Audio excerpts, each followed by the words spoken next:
Hey there, entrepreneur. Do you know your calm entrepreneur archetype?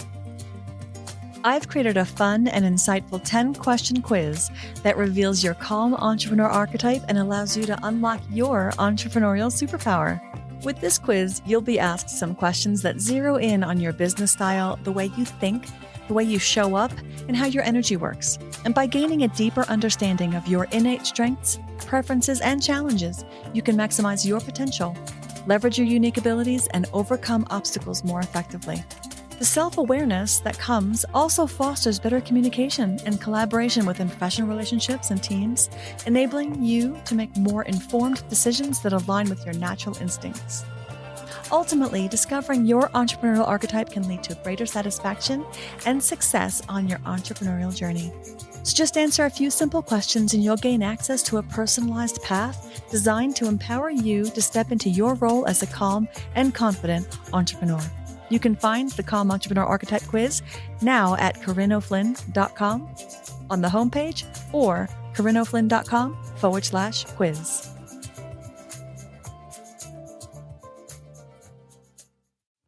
Hey there. My name is Corinne O'Flynn, and you're listening to the Calm Entrepreneur Podcast. I am a USA Today bestselling author, nonprofit executive, and organizing nerd with over 20 years' experience running my own small businesses. I teach entrepreneurs, solopreneurs, and small business owners like you how to organize your business, find more time, and deepen your alignment practice to experience more calm and confidence every single day. If you're looking for that intersection between practical business advice and spiritual goodness, then you're in the right place. So sit back, relax, and let's dive into this week's episode of the Calm Entrepreneur Podcast. Welcome to the Calm Entrepreneur Podcast. I'm your host, Corinne O'Flynn, and this is episode 36.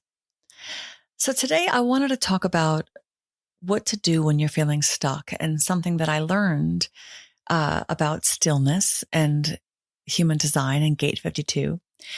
And so today I want to start by talking about stillness and how being still maybe isn't something that is sought out for its own sake. And maybe being still can be purposeful.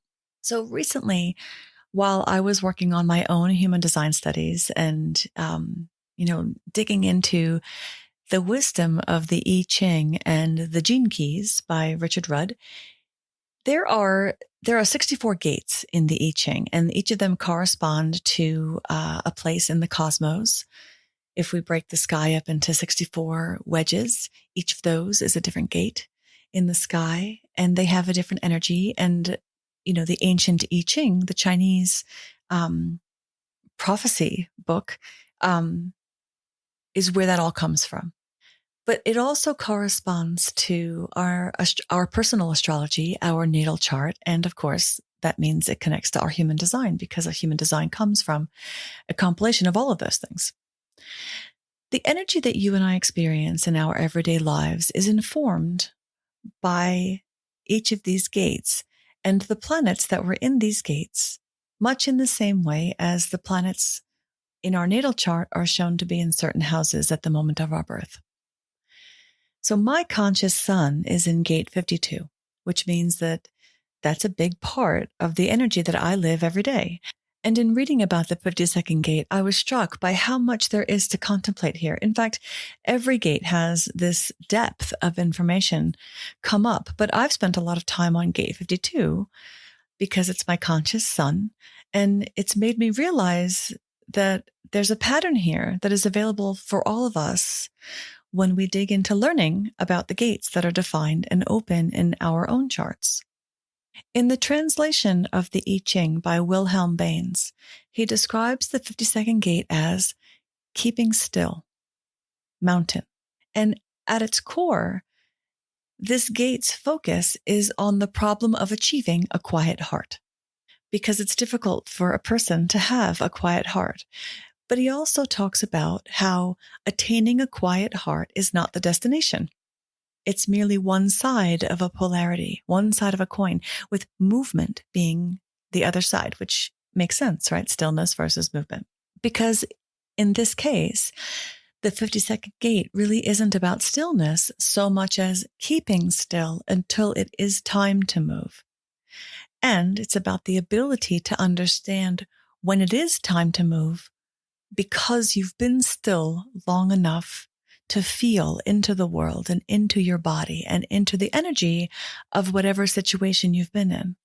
So the I Ching talks about the spine when it talks about, when it describes the energy of Gate 52. It talks about a man lying on his back and keeping still. And it's using that image to illustrate the meaning because that's where all of the nerve fibers are that make movement possible in our bodies, right? That's where all the nerves exist. And when all the nerves are still, the restlessness of the mind disappears. And whoever acts from this place of stillness makes no mistakes. So the purpose of stillness is not only to act, but it's to act with awareness. When you read up on the gene keys by Richard Rudd, the 52nd gene key is called the Stillpoint. There are 3 facets, if you will, of each gene key. One is the siddhi, one is the gift, and then there's the shadow. And if you've heard me talk about human design before, you've heard me share that I've discovered for myself that contemplating the energies of all the gates for me is easiest when I start by analyzing the shadow, because the shadow is the unbalanced expression of an energy. And as humans, most of us in our conditioned lives have more experience with the shadow of a gate. It's more relatable to us because when you start getting into the gift and the siddhi, it's more, the language becomes more esoteric because it's an energetic. It's not a state of action. It's a state of contemplation and it's a state of being. So in studying the shadow, what was interesting to me was that the shadow nature of someone who is struggling with the energy of the 52nd gate. So somebody who is existing in the 52nd gate shadow, that shows up in our adrenal system. And that's where the fight or flight center is. It's our adrenaline source. And it's the place we tap in for more and more and more and more, right? To go, go, go. And when you're operating in the shadow, that's going to show up as stuckness, which is like collapsing under the pressure of all the stress of the world, or restlessness. And there was this one line in the Gene Keys book that I highlighted and then I underlined it and then I put a star next to it.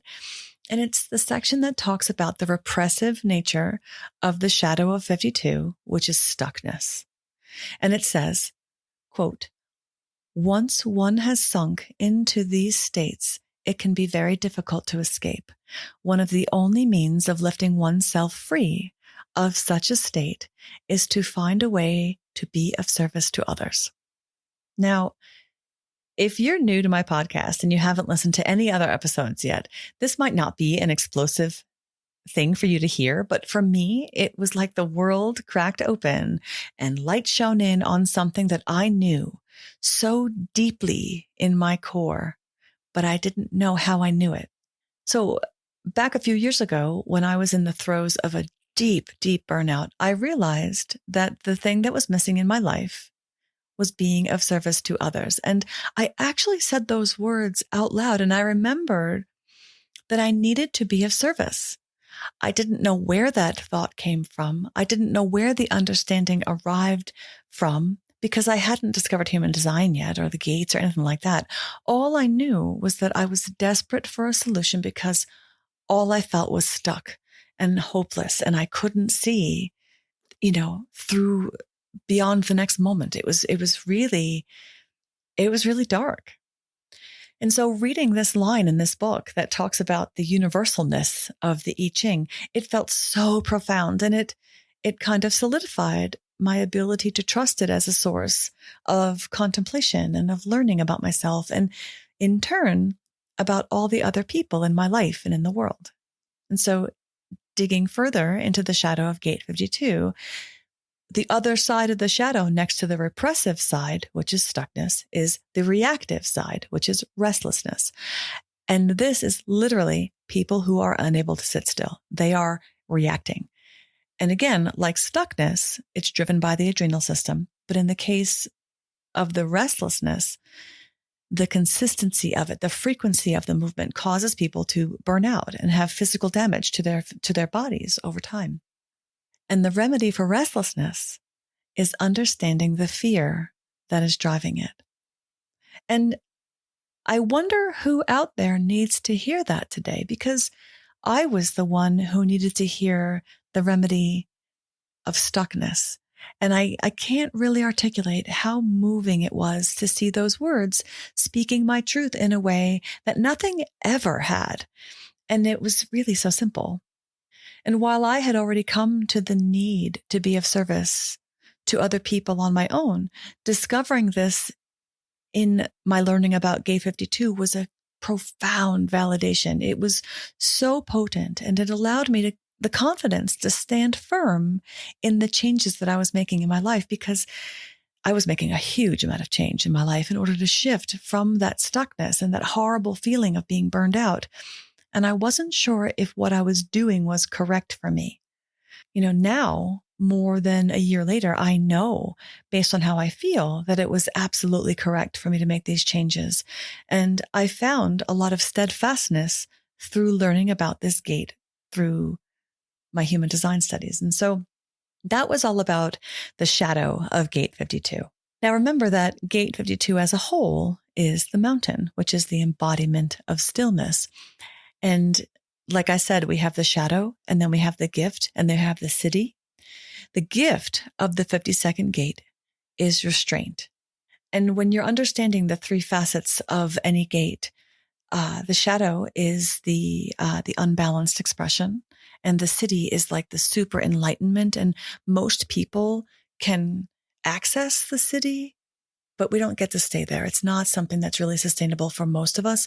The gift is really where we can live if we really do embody and learn and grow through the shadow, but we're moving through it in a constant way. It's not like you graduate and you never go back. So I wanted to clarify that for you. But so the shadow of Gate 52 was the restlessness and the stuckness, right? Those are the two sides of the shadow. But the gift of the 52nd gate is restraint. And that goes back to the original I Ching, which talks about the man laying on his back. And if you remember, that is not about stillness for stillness' sake, but it's about stillness for seeking clarity toward action, right? It takes the fear out of the equation and brings in perspective, because when you're still and you're observing, you're being the witness. And I think that over time, this is something that we learn to trust. And in trusting it, we actually start to seek it when we feel uncertainty or a lack of clarity.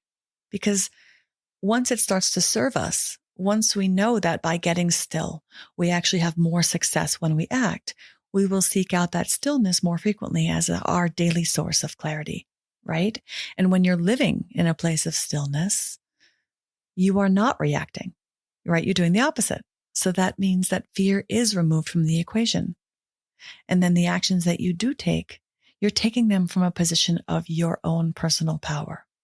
I share a lot about my journey into human design on this show and on my blog and with my friends and in my mastermind, because it's been so all encompassing for me. And, this journey that I'm on, I laugh sometimes when I talk about it, because I talk about it like I'm on some magical mystery tour, because that's what it feels like sometimes. It feels like I found the cheat codes to unlock how I operate in the world. And it's brought with it a profound sense of peace. And I feel like in contemplating my purpose, just the fact that I'm having this profound experience and I'm sharing it with you, it might inspire someone out there who's listening to dig into their own design and unlock, their conscious sun gate and unlock their own purpose and see themselves in the descriptions of the gates. And not only that, but like to find a path through the challenges that they're living. So if that's you, if you're hearing my voice and I'm sharing my experience about my conscious sun, Gate 52, the mountain, and it's resonating with you, like maybe it's giving you a little bit of a tingle, right? Go to my website, and go to the free human design chart. And if you don't already have your chart, you can run yours there and identify your conscious sun and start there. Do some reading, get into some contemplations there, or email me, reach out, because it's just such powerful stuff. And that's why I'm sharing this with you today. So, I've been studying the gates and human design and the gene keys for a year and a half or so now. And I have yet to find anything that doesn't fit. And that's kind of mind blowing to me because it's such an old collection of these esoteric teachings that have been brought together in a way that is pretty exceptional. And when I started learning about Gate 52 and I had this eye-opening kind of understanding, I continue to have that in every single one of my gates. So we are all unique, right? Every human being is different. And yet there are these universals, these universal experiences, these universal understandings and universal energies that impact us in ways that can be quantified. They can be described and they can be understood and shared in a way that can help us heal. So if this has any resonance for you, if you're looking for a path through your own stuckness or through your own lack of clarity, or you're seeking something to drive you forward with more purpose, I urge you to check out your chart and see where that takes you. Okay, so that's all I have for you this week. And thank you so much for listening. I'll catch you next time. And remember, part of being a calm entrepreneur is developing the systems, habits, and know-how that lets you know that you are the one in the driver's seat for your business. You get to choose how you think, and you get to choose how you work. So you got this, my friends. Thank you for listening.